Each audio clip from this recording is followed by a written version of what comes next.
This is Rosen Institute's Your Law Firm, where Lee Rosen and Ned Days cover management, marketing, finance, and new technologies for building the practice you deserve. Rosen Institute members received this episode early, as well as exclusive segments on one-to-one meetings with your team, an answer to a member question about when to turn away cases that aren't in your niche, as well as sessions from our systems program, all about building processes in your firm. Get access to everything you're missing at roseninstitute.com/join. Here's Lee Rosen.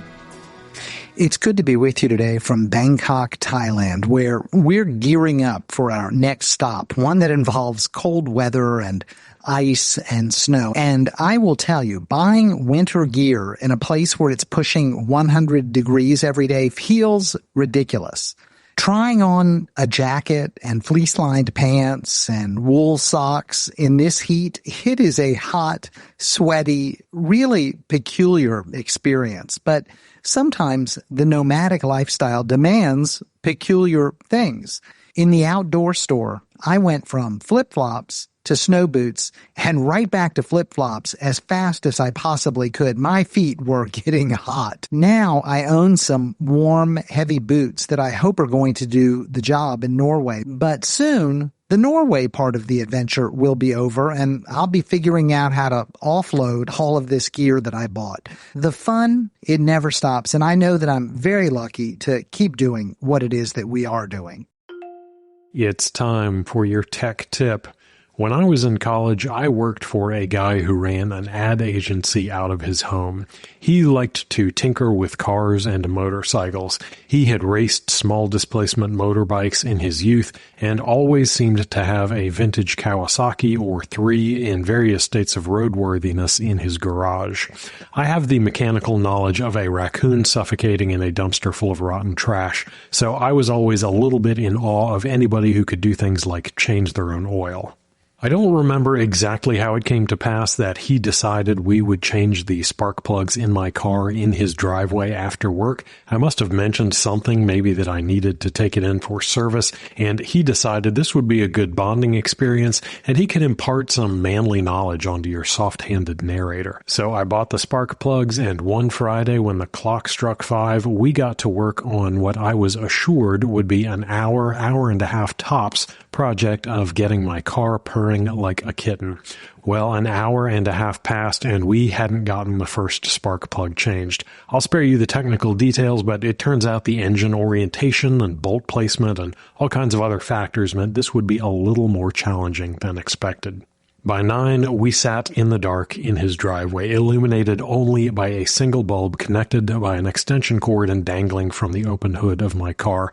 Progress had been made, but parts of my engine were still lying on the ground, and I was coming to terms with the fact that I would likely have to shove whatever bits had been removed into the back seat and have this thing towed to a proper repair center.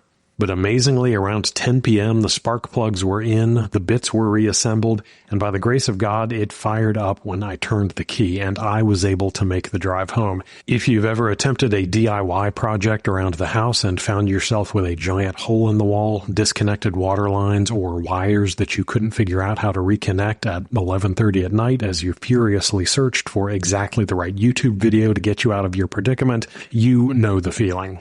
Just because we can do something doesn't mean we should. Just because we have it in our power to change or modify or make tweaks to something, if we are fiddling just to fiddle, we can often end up doing ourselves much more harm than good.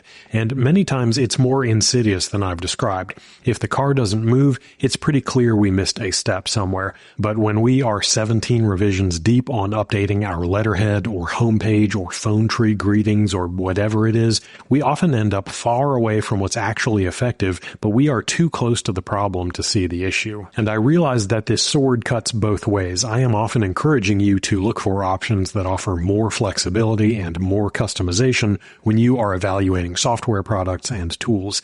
Having those things can be a major benefit, but it also allows us an opportunity to put too many colors on the canvas. And believe me, it hurts me to say this, I am probably the worst offender. I am always wanting to make sure that I have a way to get my greasy little fingers into the details of whatever app or page or product we are working on. Not just that, anything that piques my interest therapist, I immediately want the customized version. I want to pick every option because that's just the way I am wired. I know this about myself. And I know that if, for instance, I decided I was going to build a house, I would obsess over every paint color and piece of tile and doorknob. I would be very snooty about my design choices, and then I would invite you over and you would ask to use the restroom and realize that you couldn't shut the bathroom door because Mr. I want to tweak everything didn't account for the fact that the toilet was in the way. Website platforms have indulged this bad habit for those of us that like to tinker for a long time, and they've only gotten worse. They are easier than ever to customize and offer more and more options.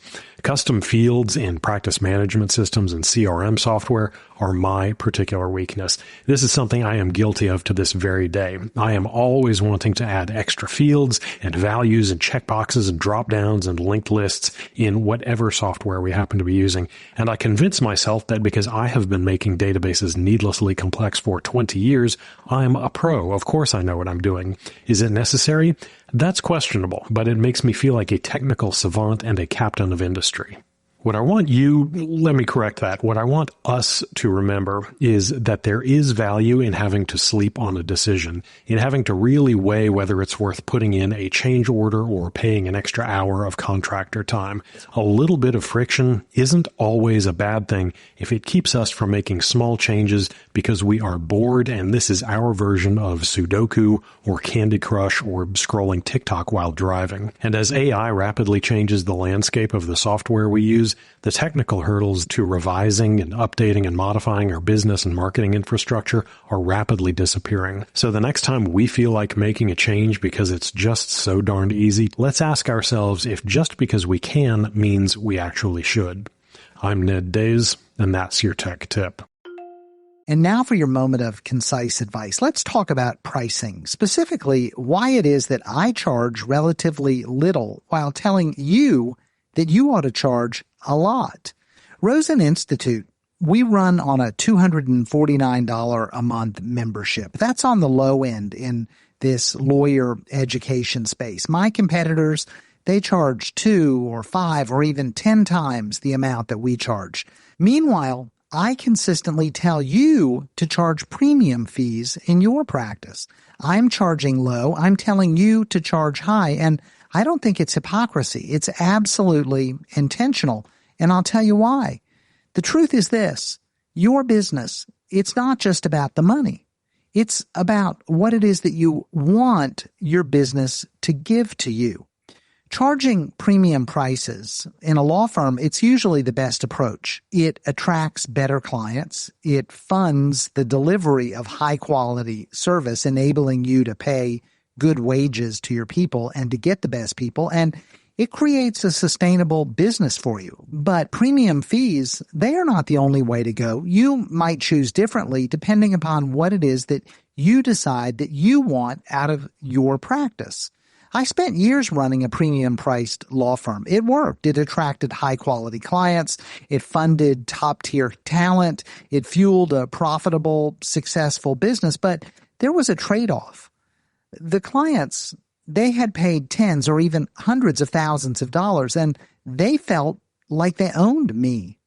They weren't wrong to feel that way. They paid for premium service and they expected us to deliver. I understood why they felt the way they felt. I understood why they sometimes acted the way that they acted, but their having paid that fee meant that I had to be available. I had to answer calls at inconvenient hours. I had to adjust my life to their needs. That's the price of premium pricing. The clients paying premium fees, they put their stress on me. I felt it. They dumped the complexity, the messiness, the chaos of their lives into my lap so that they could sleep while my associates and I often tossed and turned. That's what a lot of money buys you, the ability to hand off your problems and let someone else carry them for you. And for a long time, that someone was me. So when I turned the corner, when I built Rosen Institute, I made different choices. I structured this business around my lifestyle of travel and living on the road. If a member of Rosen Institute is unhappy, they ask for a $249 refund and we pay it and we move on. There's no stress. There's no sleepless nights over whether a single unhappy client will tank our revenues for the quarter. This business, Rosen Institute, is a business that is designed intentionally to give me freedom, not just money. That's why I push you so hard on the idea of creating a vision. If you don't know what you want out of your business, you'll end up building something that owns you instead of the other way around. Yes, charging premium fees, I still advocate for it in your law practice. I think it's a smart decision. It can be a smart strategy, but only if it fits the business and the life that you actually want. There's no point in scaling a business that you secretly hate. If you don't like it, if it's not something you want to do, then you won't have the energy to sustain it. And in the end, that business, it's not going to be worth much. So before you follow my advice to charge premium prices, before you tweak your pricing, before you chase more revenue, stop and ask yourself, what do you actually want? Do you own your business or does your business own you? That's an important question for you to answer, and that's your moment of concise advice. Wrapping up from Bangkok, thanks for spending a few minutes with me and Ned today. We hope you have a great weekend and an even better week next week. Keep plugging away, moving forward, and getting things done. You're on the right track. You'll get there. I promise. We're all in this together, and together we build better practices through better marketing, better management, and better technology. Until next time, I'm Lee Rosen. Thanks for listening to Your Law Firm. Subscribe to the Friday File at roseninstitute.com and join thousands of lawyers focused on working on, instead of in, their practices. You'll find safe, successful, actionable approaches for transforming your firm. Sign up for free at roseninstitute.com.